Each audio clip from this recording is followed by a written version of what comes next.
Okay, good evening, student. Again, समस्त question. Voice clear ଅଛି? Everything is clear? Everything is clear? Okay, thank you. तो ଆମର ଯୋଉ mission ଅଛି 2026 ଓଏସ୍ ବା ଓପିଏସସି ଓକେ ତ ଏ ମିଶନରେ ଆମେ ଦୁଇଟି ଜିନିଷ ସବୁବେଳେ ମାଇଣ୍ଡରେ ରଖିବ ପ୍ରି ଆଉ ମେନ୍ ଦୁଇଟା ଜିନିଷ ଆମକୁ ନେଇକି ଯିବାର ଅଛି तो रेगुलर बेसिस रे हमको प्री भी पढ़िबार अछि रेगुलर बेसिस रे हमको मेन भी पढ़िबार अछि जो पिला एबेठू मेन को स्ट्रांग बनेबो बा एबेठू मेन पेपर को भल से क्लियर करिवो से डेफिनेटली सिलेक्शन होबार चांस आसी जो ओके तो आज हम जो टॉपिक ऊपर डिस्कशन करबा आज रो टॉपिक अछि silent feature of Indian society जे इंडियन सोसाइटी रो साइलेंट फीचर कोन ओके एटा कहा अंडर आसुछि द जीएस1 अंडर आसुछि आज जो क्लास मु तुमको करेबी ऑलरेडी पीडीएफ मु तुमको ग्रुप रे दे सारछि तले क्लास आज कौन करी से पीडीएफ को पढ़ी पीडीएफ को पढ़िबा सहित मु तुमको पर्सनल गोटे हैंड नोट रो गोटे पीडीएफ शेयर करी जे गोटे नोट को लेकिन आम केमती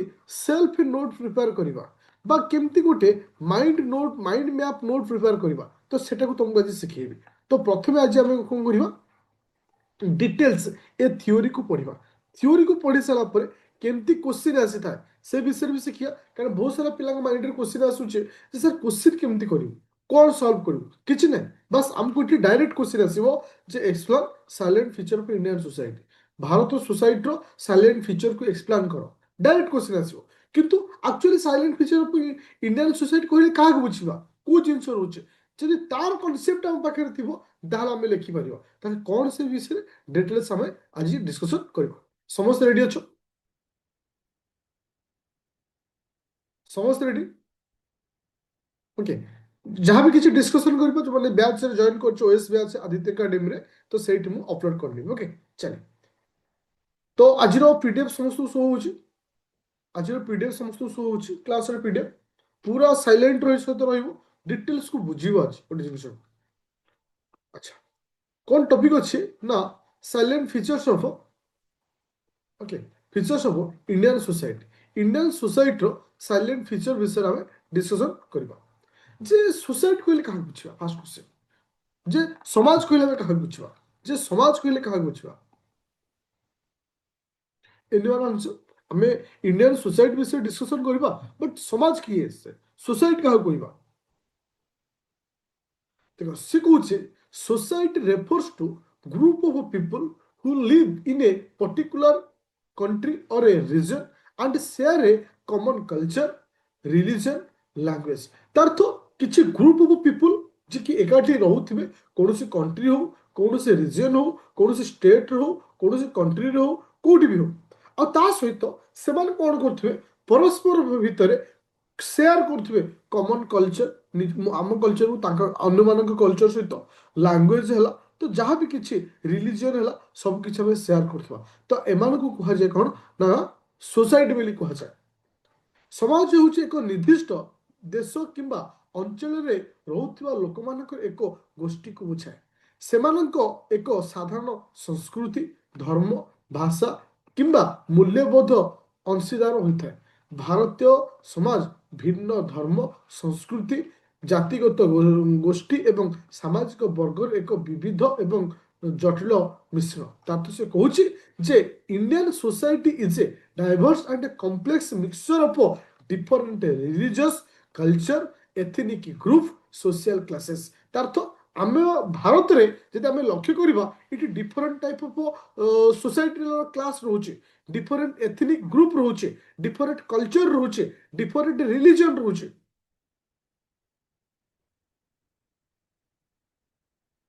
डिफरेंट रिलीजन रोचे ता अर्थ जे हमरो सोसाइटी कहले कोन बुझिबे सोसाइटी होचे ग्रुप ऑफ पीपल ता सहित हम कोन देखिले जे भारत रो जो सोसाइटी अछि यूज को टाइप रो सोसाइटी यूज गोटे मिक्स जोटा हमें डिफरेंट टाइप ऑफ कल्चर देखुचे डिफरेंट टाइप ऑफ रिलीजन देखुचे different type of ethnic group देखुचे ताको ही कहा जाए कोन सोसाइटी बोली कहा जाए ओके तापर से कहूची Indian society is a multi culture multi ethnic multi linguistic तो ये है डिवाइड कराई कहीं वसुदेव कुटुंबकम कॉन्सेप्ट रे हम भारत अच्छे ओके भारतीय समाज बहु संस्कृति बहु जातिगत एवं बहु आदर्शगत गठन एक महान विश्लेषण जहाँ वसुदेव कुटुंबकर नीति द्वारा आकृति प्राप्त तार्थ ये क्या बिलीव कर वसुदेव कुटुंबक को बिलीव कर मोर कहबार कथा थिला जो इंट्रोडक्शन थिला समस्त बुझी पाइल जे सोसाइटी क्या कहबा ए सोसाइटी कॉन्सेप्ट समस्त क्लियर हलो कहीं आमको पढ़ार अच्छे silent feature of Indian society तो प्रथम आमको बुझार अच्छे सोसाइटी कहले कौन बुझा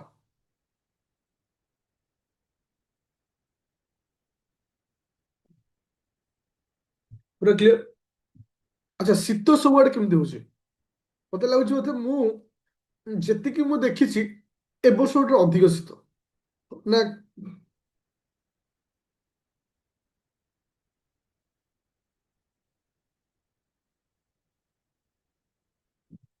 अच्छा तो ठीक अच्छे आमको शीत सहित भी लड़ार अच्छी वर्षा सहित भी लड़ार अच्छी ता सहित खरा सहित भी लड़ार अच्छे तो से आम गोल हूँ गोटे आमको आम माने मंजिल रे पहुंचार अच्छे आज डिसेम्बर आसंता वर्षर माने माने आज जो जनवरी मास एंड हम ना ये शीत ऋतु आउ थे जो शीत ऋतु आसो से सक्सेस पाई सारी से आम प्री क्लीयर हो मेन क्लीयर हो जो कॉन्सेप्ट ओके थैंक यू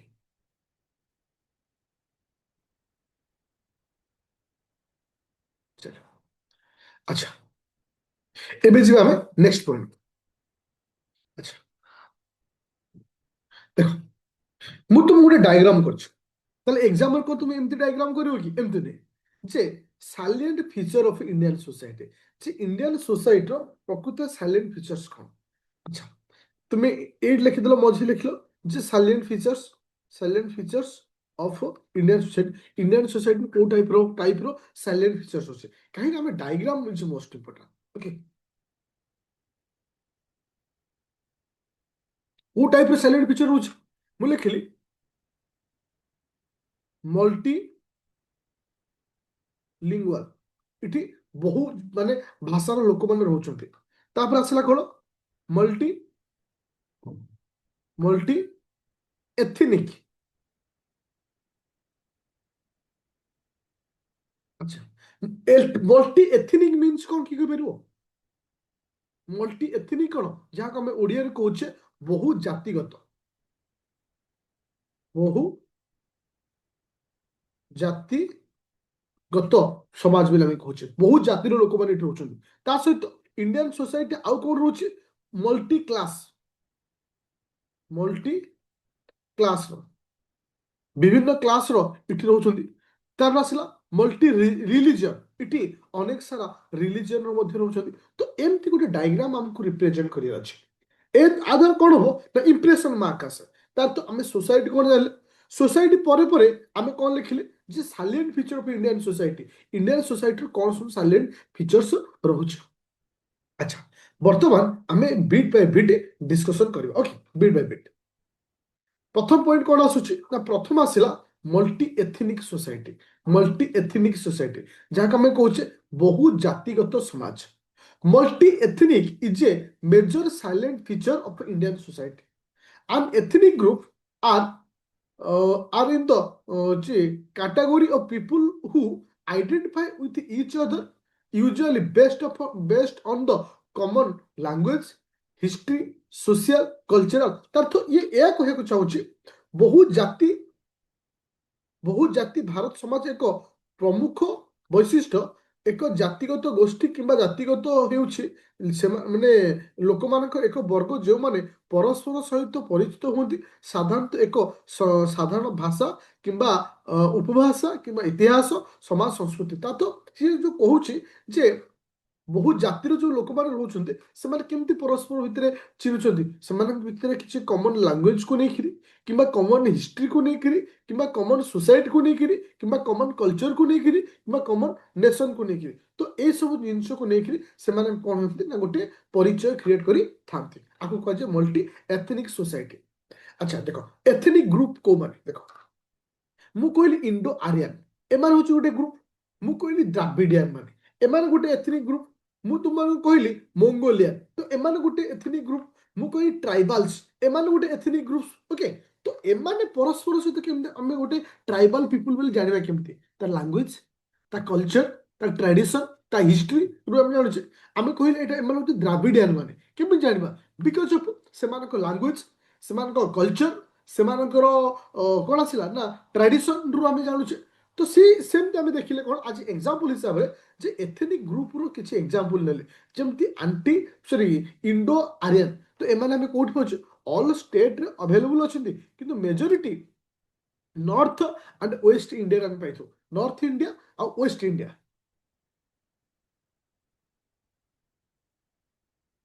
ହଁ,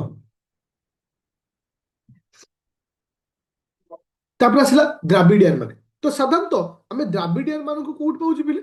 ନା, ସାଧାରଣତଃ ଦ୍ରାବିଡିଆନ ମାନେ south southern state of India, ସାଉଥରେ ସାଧାରଣତଃ ସେମାନେ ମାନେ ଆମେ ପାଇଥାଉ। ଯେମିତି ତାମିଲନାଡୁ ହେଲା, କେରଳ ହେଲା, ଆନ୍ଧ୍ରପ୍ରଦେଶ, ସେମାନେ ହଉଛନ୍ତି ଆକ୍ଚୁଆଲି ଦ୍ରାବିଡିଆନ ମାନେ ପ୍ରାୟତଃ। ମୁଁ କହିଲି ମଙ୍ଗୋଲିଆନ, ମଙ୍ଗୋଲିଆନ ମାନେ ହଉଛି କ'ଣ? ନର୍ଥ ଷ୍ଟେଟ ଯୋଉମାନେ ରହୁଛନ୍ତି, ଆସାମ, ମେଘାଳୟ, ତ୍ରିପୁରା। ତାପରେ ଆସିଲା ଟ୍ରାଇବାଲ ମାନେ, ଅଲ୍ ଷ୍ଟେଟରେ ଏମାନେ ଅଛନ୍ତି, ବଟ୍ ବେଶୀ କୋଉଠି ଅଛନ୍ତି? ନର୍ଥ ଇଷ୍ଟର୍ନ ଇନ୍ ଇଣ୍ଡିଆ ଆଉ majority in central and north eastern ଇଣ୍ଡିଆରେ ଏମାନେ ପାଉଛନ୍ତି। ତା ଅର୍ଥ ଏମାନେ ହଉଛନ୍ତି ଏଥେନିକ ଗ୍ରୁପ, ଯୋଉମାନେ ସେମାନଙ୍କର ସ୍ୱତନ୍ତ୍ର ଗୋଟେ କଲଚର ଅଛି, ସେମାନଙ୍କର ସ୍ୱତନ୍ତ୍ର ଟ୍ରାଡିସନ ଅଛି, ସେମାନଙ୍କର ସ୍ୱତନ୍ତ୍ର ଲାଙ୍ଗୁଏଜ ଅଛି, ଯାହା ଦ୍ୱାରା ସେମାନେ କ'ଣ ହଉଛନ୍ତି ଆମକୁ ଜଣା ପଡୁଛନ୍ତି ଯେ ଏମାନେ ହଉଛନ୍ତି ଏଇ ଗ୍ରୁପର ଲୋକ ବୋଲି। ବୁଝିପାରିଲ ଯେ ଆମର ଯୋଉ ସାଇଲେଣ୍ଟ ଫିଚର ଅଫ ଇଣ୍ଡିଆନ ସୋସାଇଟିର ପ୍ରଥମ ଫିଚର୍ସ ହଉଛି କ'ଣ? ନା ମଲ୍ଟି ଏଥନିକ ସୋସାଇଟି। ଏଠି ଅନେକ ପ୍ରକାର ଜାତିଗତ ଲୋକମାନେ ରହୁଛନ୍ତି। ଦ୍ରାବିଡିଆନ ମାନେ ରହୁଛନ୍ତି, ଆଦିବାସୀ ମାନେ ରହୁଛନ୍ତି, ମଙ୍ଗୋଲୀୟ ମାନେ ରହୁଛନ୍ତି, ଇଣ୍ଡୋ ଆରିଆନ ମାନେ ରହୁଛନ୍ତି। ପୁରା କ୍ଲିୟର? ଆଚ୍ଛା, ତାପରେ ଦେଖିବା ମଲ୍ଟି ଲାଙ୍ଗୁଏଜ।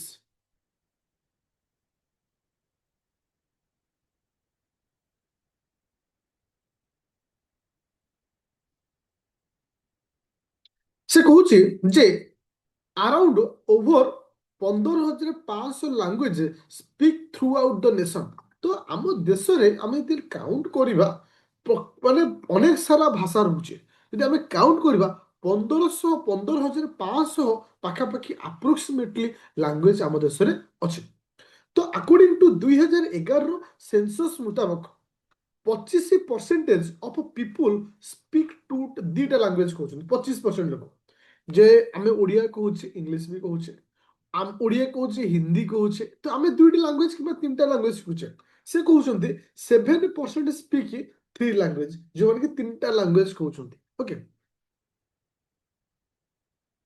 ବିଶ୍ୱର ସବୁଠାରୁ ଭାଷାଗତ ବିବିଧତା ଦେଶ ମଧ୍ୟରୁ ଗୋଟିଏ। ତା ଅର୍ଥ ଆମର ଏଇ ଯୋଉ ଆଇଟା କଟିଯାଇଛି ହେଲା, ଇଣ୍ଡିଆ ଡାଟା, ଡିଆ ଇଣ୍ଡିଆ ହେଲା। ଏଟା ଇଣ୍ଡିଆ ହେଉଛି ବିଶ୍ୱର ସବୁଠାରୁ ଭାଷାଗତ ବିବିଧ ଦେଶ ମଧ୍ୟରୁ ଗୋଟିଏ। That means India is one of the most linguistically diverse country of our world. ତ ଏଇଟା ବିବିଧ ଗୋଟେ ଇମ୍ପୋର୍ଟାଣ୍ଟ କଣ୍ଟ୍ରି ହିସାବରେ ଆମେ ନଉଛେ, ଯୋଉଠି ଯୋଉଠିରେ ସାରା ଦେଶରେ 15,500ରୁ ଅଧିକ ଭାଷା ବୋଲି କୁହାଯାଏ, ଯୋଉଟା କି କିଛି ଡାଟା ମଧ୍ୟ ଦେଲି।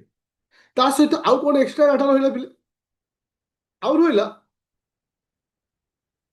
ଦେଖ ତୁମେ ଦେଖିଥିବ ଆମର ଦେଖ ଏଠି କୁହାଗଲା ଯେ ଆପ୍ରୋକ୍ସିମେଟଲି ଆମେ ଯଦି ଦେଖୁଛେ ଆଫ୍ଟର ମାନେ ଯଦି ଆମେ ଓଭରାଲି ଡାଟା ନଉଛେ, ଆମେ ଓଭରାଲି କେତେଟା ଲାଙ୍ଗୁଏଜ ପାଉଛେ? ନା 121ଟା ଲାଙ୍ଗୁଏଜ ପାଉଛେ। ତ ଏଥିପାଇଁ ସାର୍ ଯୋଉ 19,500 କହିଲେ ଏଠି କୋଉଠି ଏମିତି ଦେଖ, ଆମେ ଓଡ଼ିଆ କହୁଛେ, ଓଡ଼ିଆ ଗୋଟେ ଲାଙ୍ଗୁଏଜ। ବିଭିନ୍ନ ପ୍ରକାର ଓଡ଼ିଆ ନାହିଁ। ତୁମେ ଯାଅ ବ୍ରହ୍ମପୁର ସାଇଡ୍, ସେମାନଙ୍କ ଓଡ଼ିଆ କେମିତି? ତୁମେ ପୁରୀ ନିମାପଡ଼ା ସାଇଡ୍କୁ ଯାଅ, ସେମାନଙ୍କର ଓଡ଼ିଆ କେମିତି? ତୁମେ ଜଗତସିଂହପୁର କଟକ ଆସ, ସେମାନଙ୍କ ଓଡ଼ିଆ ଗୋଟେ ଅଲଗା। ହଁ କି ନା?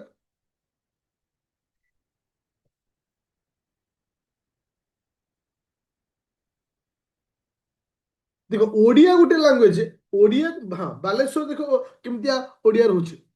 ଯାଜପୁରକୁ ଯାଅ, ତମେ ଦେଖିବ ସେଠି ତମେ ଓଡ଼ିଆ ଗୋଟେ ଅଲଗା ପ୍ରକାର ପାଇବ। ତମେ ଭାଷାରୁ ଜାଣିଯିବ ଇଏ ହଉଛି କୋଉ ଡିଷ୍ଟ୍ରିକ୍ଟରୁ ଆସିଛି।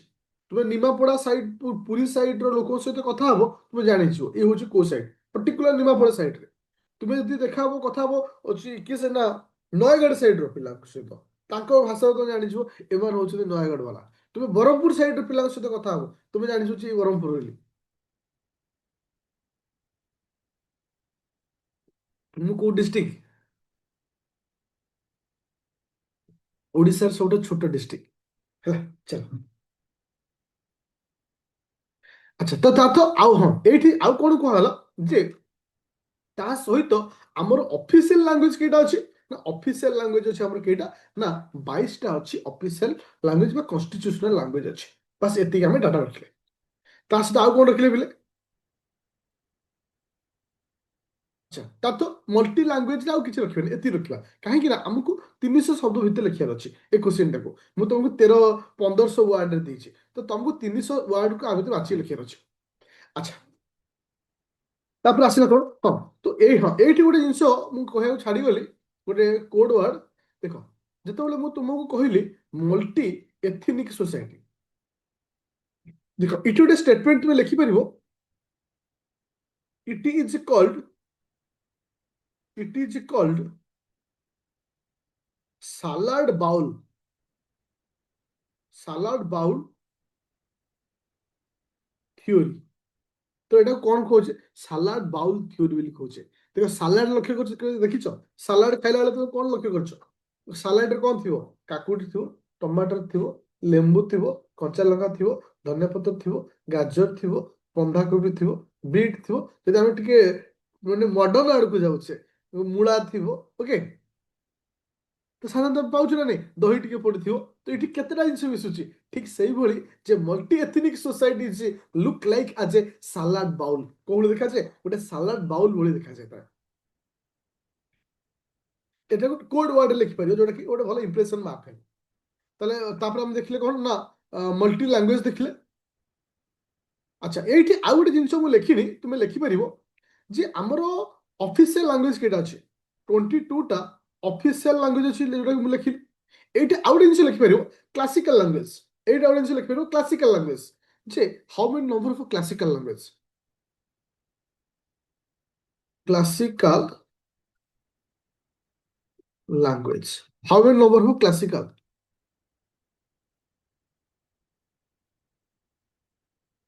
11ଟା 11ଟା ଓକେ 11ଟା କ୍ଲାସିକାଲ ଲାଙ୍ଗୁଏଜ ଅଛି ଓକେ।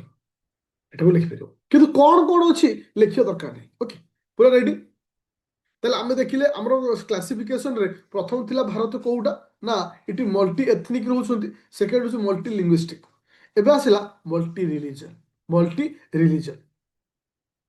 ଆଚ୍ଛା ଭାରତ ଏକ ଧର୍ମ ନିରପେକ୍ଷ ରାଷ୍ଟ୍ର ଆମେ କହିଥାଉ ନା ନାଇଁ ଭାରତ ହେଉଛି ଧର୍ମ ନିରପେକ୍ଷ ରାଷ୍ଟ୍ର ଯେ India in India religious is mark as A identity ତାର ତ ଭାରତରେ ଧର୍ମ ହେଉଛି ପରିଚୟର ଏକ ଚିହ୍ନ।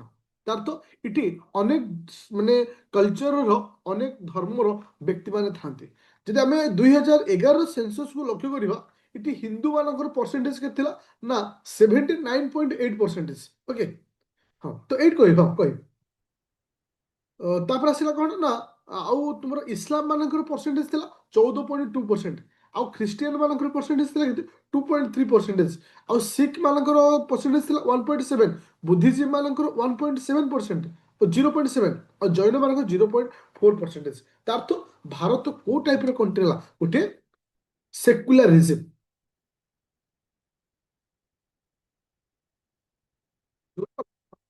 ସେକୁଲାରିଜିମ୍ ତାର ତ ଆକୁ କହୁଛେ ମଲ୍ଟି ରିଲିଜିୟସ୍ ତାର ତ ଏଠି ବହୁତ ଧର୍ମର ଲୋକମାନେ ଏଠି ରହିଥାନ୍ତି ବହୁତ ଜାତିର ଲୋକ ରିଲିଜିୟସ୍ ଅଛି କଣ ବହୁତ ଜାତିର ଲୋକ ଏଠି ରହିଥାନ୍ତି। ତ ଗୋଟେ ଛୋଟ ଡାଇଗ୍ରାମ ବି ଆମେ ବନେଇ ପାରିବ ଦେଖ କାହିଁକି ନା ଆମେ ଏକ୍ସାମରେ ଯେତେ ଡାଇଗ୍ରାମ ରିପ୍ରେଜେଣ୍ଟ କରିବା ସେତେ ଆମକୁ ଭଲ ସ୍କୋର ଦବ। ତୁମେ ଏମିତି ଗୋଟେ ପାଇ ଚାର୍ଟ କରିଦେଲ ପାଇ ଚାର୍ଟରେ ଏମିତି ଗୋଟେ ଲେଖିଦେଲ ହିନ୍ଦୁ 79.8%। ତାପରେ ଲେଖିଲ ମୁସଲିମ ମୁସଲିମ ମାନଙ୍କର ପରସେଣ୍ଟେଜ କେତେ ଅଛି ନା ତୁମମାନଙ୍କର 14.2%। ଏମିତି ଲେଖିପାର କିମ୍ବା ଆଉ ଗୋଟେ ଷ୍ଟାଇଲରେ ତୁମେ ଡାଇଗ୍ରାମ ବନେଇ ପାରିବ। ସପୋଜ ଗୋଲ କରିଦେଲ ମଝିରେ ଲେଖିଲ ଇଣ୍ଡିଆ ଗୋଟେ ଆରୋ ଦେଇକି ଲେଖିଲ ହିନ୍ଦୁ ପରସେଣ୍ଟେଜ ଲେଖିଲ 79.8%। ଆଉ ଗୋଟେ ଆରୋ ଦେଲ ମୁସଲିମ ସେଇ ହିସାବରେ ପରସେଣ୍ଟେଜକୁ ଲେଖିଲ ଓକେ। ତାପରେ ଯାଅ ଫୋର୍ଥ ପଏଣ୍ଟ କାଷ୍ଟ ସିଷ୍ଟମ ଜାତି ପ୍ରଥା। ଆମେ ଯେତେବେଳେ କ୍ଲାସିଫିକେସନ କରୁଛେ ଖାଲି ଲିଙ୍ଗୁଇଷ୍ଟିକ ନୁହେଁ ରିଲିଜିୟନ ନୁହେଁ କାଷ୍ଟ ସିଷ୍ଟମ। ଯଦି किसी आमे वैदिक कल्चर को जाऊे यदि वैदिक कल्चर कास्ट सिस्टम को आम लक्ष्य करुचे भारत कास्ट सिस्टम को आम मुख्यतः केते भाग विरोध करुचे ना चारि भाग करुचे गोटे हूँ कौन ना ब्राह्मण क्षत्रिय वैश्य शूद्र देख इटी ब्राह्मण अंडर कौन आसुच्च क्षत्रिय अधर कौन आसुच्च वैष्णव अधर कौन आसुच्च शूद्र अधर यहाँ लिखार आवश्यकता नहीं बा तुम्हें लिखिपर ये जे प्राचीन भारत में वर्ण प्रथा एक चारि स्तरीय सामाजिक वर्गीकरण कराइला गोटे ହେଲା ବ୍ରାହ୍ମଣ କ୍ଷତ୍ରିୟ ବୈଶ୍ୟ ଶୂଦ୍ର ଜଷ୍ଟ ଖାଲି ଆକୁ ହେଡିଂ ହିସାବରେ ଲେଖିପାରିବ କିମ୍ବା ଗୋଟେ ଡାଇଗ୍ରାମ ବନେଇକି ଲେଖିପାରିବ ଯେମିତି ଏମିତି ଲେଖିଲ ଫୋର বর্ণ চারটা বর্ণ ଥିଲା প্রথম বর্ণ হচ্ছে কিଏ সে না তোমার ব্রাহ্মণ দ্বিতীয় বর্ণ হচ্ছে কিଏ সে না ক্ষত্রিয় তৃতীয় বর্ণ হচ্ছে কিଏ সে না বৈশ্য ফোর্থ লাস্ট বর্ণ হচ্ছে কিଏ সে না শূদ্র এইভাবে তুমি লিখিପାରିବ অর্থ আমি দেখিলে কাস্ট সিস্টম বা জাতি প্রথা ଆମ ଓଡ଼ିଶାରେ ସରି ଆମ ଭାରତରେ କୋଉ କୋଉ ପ୍ରକାର ରହୁଛନ୍ତି ତାପରେ ଦେଖିବା ଆଉ କଣ ଅଛନ୍ତି କାଷ୍ଟ ପରେ पैट्रियटिक सोसाइटी जहाँ आम कौन कौच ओडिया पैट्रियटिक सोसाइटी ओडिया कि कह पैट्रियटिक सोसाइटी कौन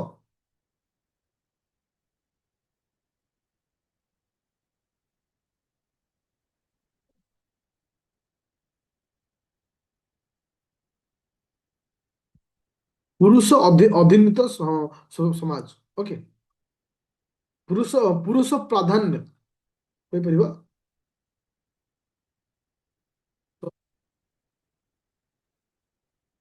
समाज पुरुष प्रधान समाज तो देख आम सोसाइटी रे आम पुरुष प्रधान समाज रे आमे मध्य देखिए पाउने कहीं ना आम समाज रे आमे कौन करुछे मेल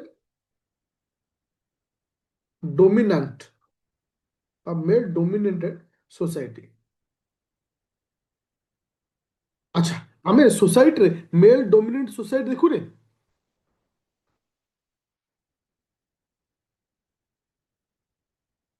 मेल डोमिनेट कहीं देख एबी भी तुम्हें हुओ मुई हुए जी भी हुए तुम देखियो निज फैमिली को लक्ष्य करो सब मेल डोमिनेंट था देखियो वर्तमान टाइम रे जो एजुकेशन वर्तमान माने हाई रे पहुंचे बोथ मेल आउ फीमेल मानकर जो आज डिस्टर्बांस क्रिएट होची केवल मेल डोमिनेंट सकाशे कहीं ये गोटे कल्चर रे पड़ी जाइए जे मो स्त्री मो अंडर रहिबो मु जहाँ कहबी से मो कथा सुनिबो मु जो कथा कहबी से मते फॉलो करियो जो एति जिंस न कला हेला महाभारत हो कि ना ये जो मेल डोमिनेंट था एक्चुअली सोसाइटी ये बर्तमान गोटे अलग रूट को पलैलानी तो आम सोसाइटी आम लक्ष्य करवा मेल डोमिनेंट सोसाइटी आम कहीपर पेट्रियटिक सोसाइटी आम अच्छा किंतु किंतु किछि एक्सेप्शनल अच्छे किंतु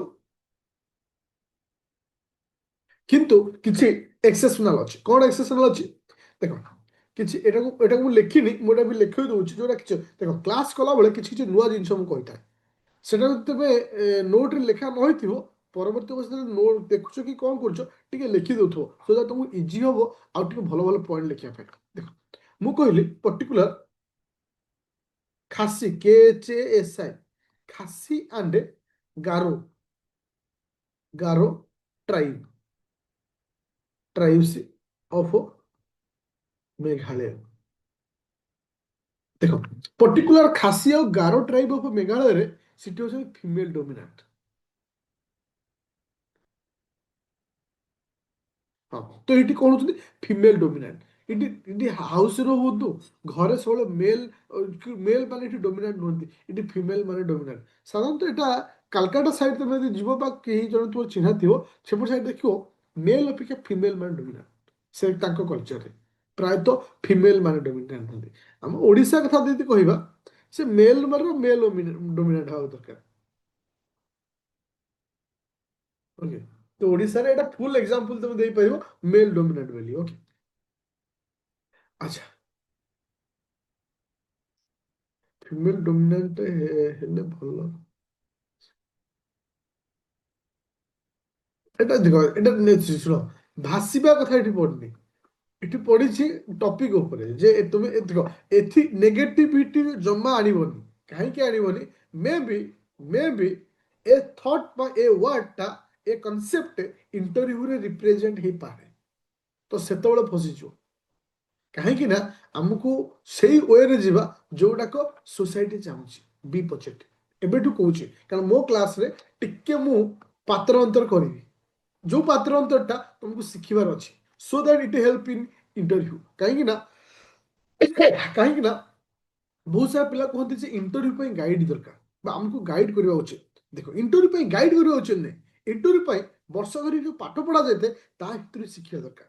ସପୋଜ ତମକୁ ଇଣ୍ଟରଭ୍ୟୁରେ ପଚରାଗଲା ପେଟ୍ରିଅଟିକ୍ ସୋସାଇଟି, ଯେ ଆଜିର ପେଟ୍ରିଅଟିକ୍ ସୋସାଇଟିଟାକୁ ଆମକୁ ଚେଞ୍ଜ କରିବାର ଅଛି କି ନାହିଁ, ତା ଉପରେ ତମକୁ କିଛି କ୍ୱେଶ୍ଚିନ୍ ଆସିଲା, ତମ ଥଟ୍ ଯଦି ଏକ୍ସାମ ର ଓରିଏଣ୍ଟେଡ୍ ନଥିବ ଏବେଠାରୁ, ତାହେଲେ ତମେ ସେଠି ଆନ୍ସର ଦେଇପାରିବନି, ଫସିଯିବ।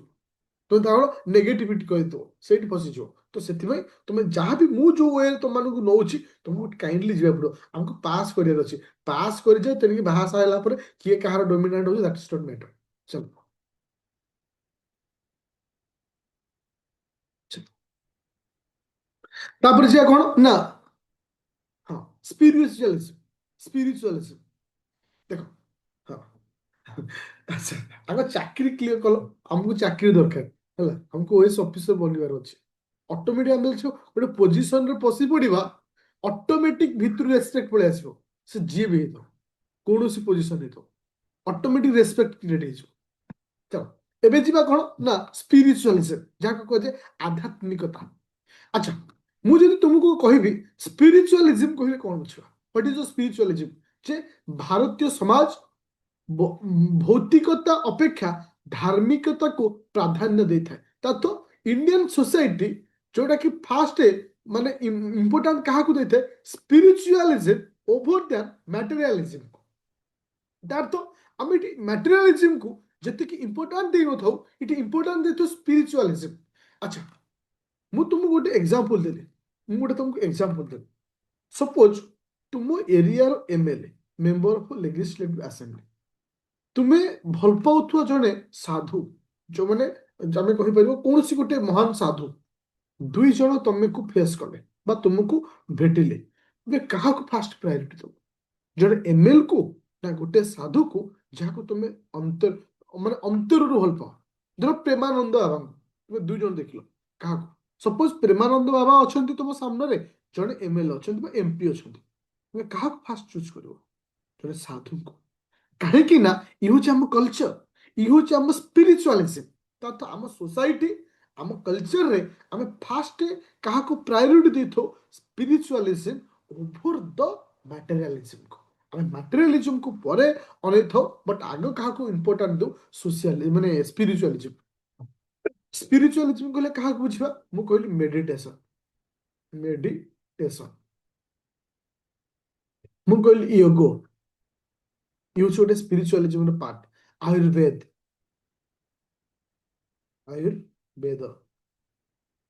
ମୁଁ କହିଲି ଭକ୍ତି, ତ ଏମାନେ ହଉଛନ୍ତି କିଏ? ସେ ନା ସ୍ପିରିଚୁଆଲିଜିମ୍ର ଗୋଟେ ଲେଖା ପାର୍ଟ। ତାପରେ ଫାଇନାଲ ଆସିଲା ମଲ୍ଟି କ୍ଲାସ ସୋସାଇଟି, ବହୁ ଶ୍ରେଣୀର। ତା ଅର୍ଥ ଦେଖ, ବହୁ ଶ୍ରେଣୀର ଅର୍ଥ ତୁମେ ଲକ୍ଷ୍ୟ କରିଥିବ। ଦେଖ, ଏଠି କ୍ଲାସ କାହା ଉପରେ ଡିପେଣ୍ଡ କରେ? ଆମେ କ୍ଲାସ କାହାକୁ କହିବା? ସାଧାରଣତଃ କ୍ଲାସ ସାଟିସ୍ଫାକ୍ସନ ଡିପେଣ୍ଡ ଅପନ୍ ଦ ଏଲିମେଣ୍ଟସ୍ ଲାଇକ୍ ଏଜୁକେସନ, ପିପୁଲ, ତୁମର ପ୍ରଫେସନ କୁ ନେଇକି ଆମେ କ୍ଲାସକୁ ଡିଭାଇଡ କରିଥାଉ। ତୁମ ସପୋଜ ମୁଁ ତୁମକୁ ଗୋଟେ କଥା କହିଲି, ଆମର ସୋସାଇଟିରେ ଆମେ ତିନି ପ୍ରକାର କ୍ଲାସ ଦେଖୁଛେ, ଗୋଟେ ଅପର କ୍ଲାସ, ଗୋଟେ ମିଡିଲ କ୍ଲାସ, ଗୋଟେ ଲୋୟର କ୍ଲାସ। ସପୋଜ ତୁମେ କାଲି ସକାଳେ ଓଏସ୍ ଅଫିସର ହେଲ, ଓଡ଼ିଶା ଆଡମିନିଷ୍ଟ୍ରେଟିଭ ସର୍ଭିସର ଗୋଟେ A1 ଅଫିସର ହେଇଗଲ, ତମେ ଏବେ କୋଉ କ୍ଲାସରେ ଗଣାଯିବ? ଅପର କ୍ଲାସରେ ଗଣାଯିବ, ହଁ କି ନା? ୟେସ୍ ଅର୍ ନୋ? କାଲି ସକାଳେ ତୁମେ ଅନଏମ୍ପ୍ଲୟ ହେଇକିରି ଛୋଟ ମୋଟ ଗୋଟେ ଦୋକାନ କରିଛ, ତୁମେ ଏବେ କୋଉ କ୍ଲାସରେ ଗଣା ହବ? ଅପର କ୍ଲାସରେ ଗଣା ହବ କି? ଆଇଦର ମିଡିଲ କ୍ଲାସ କିମ୍ବା ଲୋୟର କ୍ଲାସରେ ଗଣାଯିବ। ତା ଅର୍ଥ ଆମେ କ୍ଲାସକୁ ଗ୍ରାଉଣ୍ଡକୁ ନେଇକି ଚୁଜ୍ କରିଥାଉ। ତୁମର ଏଜୁକେସନ କ୍ୱାଲିଫିକେସନ, ତୁମର ପ୍ରଫେସନ କଣ ରହୁଛି, କିମ୍ବା ତୁମର सोसाइटी तुम स्टाटस कौन रोचे आपको लेकिन आम देखी था तो आम कहीपर आमर जो मल्टी क्लास सोसाइटी आम ओडिशा अच्छी इंडिया अच्छे ता डिपेंड करता है क्या क्या ऊपर एजुकेशन हो प्रोफेशन हो ये दृष्टि ऊपर डिपेंड करता है तो से दृष्टि आम क्लास को 3टा पार्ट रे डिवाइड करछे देखो financial is also part but इतने डिपेंड करते बहुत जिनस एजुकेशन आम बहुत डिपेंड करता है ओके एजुकेशन हो प्रोफेशन कौन अच्छे ओके चल तो 3टा पार्ट रे डिवाइड कर तो ये थिला तुमर आजिर पॉइंट ऑफ व्यू रे जे इंडियन सोसाइटी ऊपर थिला जे आज हम जो टॉपिक ऊपर डिस्कशन कले जे silent feature of Indian society देखो ए जो नोट को पढ़ी सारा परे बहुत सारा पिलांग माइंड रे क्वेश्चन आसे जे सर आकु नोट बनेबु केमती प्रिंट कर देबु कि खाली अंडरलाइन कर देबु कि मु तुमको देखौ देखो ए डाउट रो तबे क्लियर हो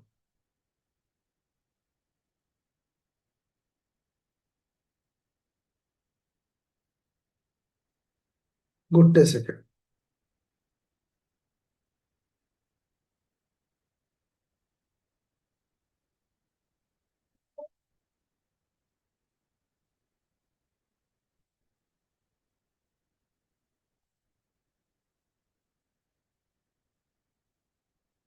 अच्छा এটা ମୁଁ ନିଜେ ହ୍ୟାଣ୍ଡରାଇଟିଂ ରେ ଲେଖିଛି ଯେ silent feature of Indian society ମୋ ହ୍ୟାଣ୍ଡରାଇଟିଂ ଏତେ ଭଲ ନୁହଁ ପିଲା ପଢି ପାରିବ ଓକେ ବୁଝିପାରିଲ କେମିତି ଲେଖା ହଉଛି ସପୋଜ ମୁଁ ଲେଖିଲି ଗୋଟେ ଛୋଟ silent feature of Indian features ଗୋଟେ ତୁମମାନଙ୍କର ଡାଇଗ୍ରାମ ରଖିଲି ତ ସେଇଭଳି ଏଥନିକ ଗ୍ରୁପ କେମିତି ରହୁଛି ଗୋଟେ ରଖିଲି ସପୋଜ ଛୋଟ ଛୋଟ ପଏଣ୍ଟ ଦେଖ ମୁଁ ଏତେ ଲେନ୍ଦି ପଏଣ୍ଟ ରଖିନି କିନ୍ତୁ ମୁଁ ତୁମକୁ ଯୋଉ ନୋଟ ଦଉଛି ସେ ନୋଟଟା ଲେନ୍ଦି ରହୁଛି କିନ୍ତୁ ତାକୁ ଛୋଟ କରି ଲେଖିଲି ସପୋଜ ମଲ୍ଟି ରିଲିଜନ ରହିଲା ଇଣ୍ଡିଆରେ ହିନ୍ଦୁ ମାନେ କେତେ ରହିଲେ ଇସଲାମ ମାନେ କେତେ ରହିଲେ ଖ୍ରୀଷ୍ଟିଆନ ମାନେ କେତେ ରହିଲେ ଶିଖ ମାନେ କେତେ ରହିଲେ କାଷ୍ଟ ସିଷ୍ଟମକୁ ମୁଁ ଏତେ ଆଉ ଇଏ କଲିନି ଯେ 4 ବେଦ ରହୁଛି ବ୍ରାହ୍ମଣ କ୍ଷତ୍ରିୟ ବୈଶ୍ୟ ଶୂଦ୍ର ରହୁଛି ତ ଛୋଟ ଛୋଟ ଡାଇଗ୍ରାମ ୱେରେ ଆକୁ ମୁଁ ରିପ୍ରେଜେଣ୍ଟ କରେନି ତା ଅର୍ଥ ହଉଛି ତମକୁ ଏଇଭଳି ନୋଟ ବନେଇବାର ଅଛି ଓକେ ବୁଝିପାରିଲେ ସମସ୍ତେ ଆଉ ଆଜିର ଯୋଉ ଆମେ କ୍ଲାସ କଲେ ଯୋଉମାନେ ବ୍ୟାଚରେ ଜଏନ କରିଛ ଓଏସ୍ ବ୍ୟାଚ୍ ଯୋଉଟା କି ଆଦିତ୍ୟ ଏକାଡେମୀ ଆପ୍ଲିକେସନରେ ଏଇଥିରେ ତୁମମାନଙ୍କୁ ରେକର୍ଡିଂ କ୍ଲାସ ଆଉ ପିଡିଏଫ ମଧ୍ୟ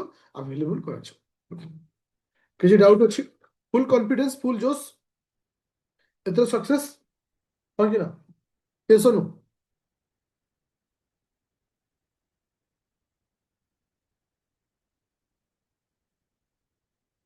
କନକ୍ଲୁଜନ ଲେଖିପାରିବ କିଛି ଅସୁବିଧା ନାହିଁ କନକ୍ଲୁଜନ ଲେଖିପାରିବ କିଛି ଅସୁବିଧା ନାହିଁ ତୁମ ଉପରେ ଡିପେଣ୍ଡ করে କନକ୍ଲୁଜନ ଲେଖିପାରିବ ଓକେ ଥ୍ୟାଙ୍କ ୟୁ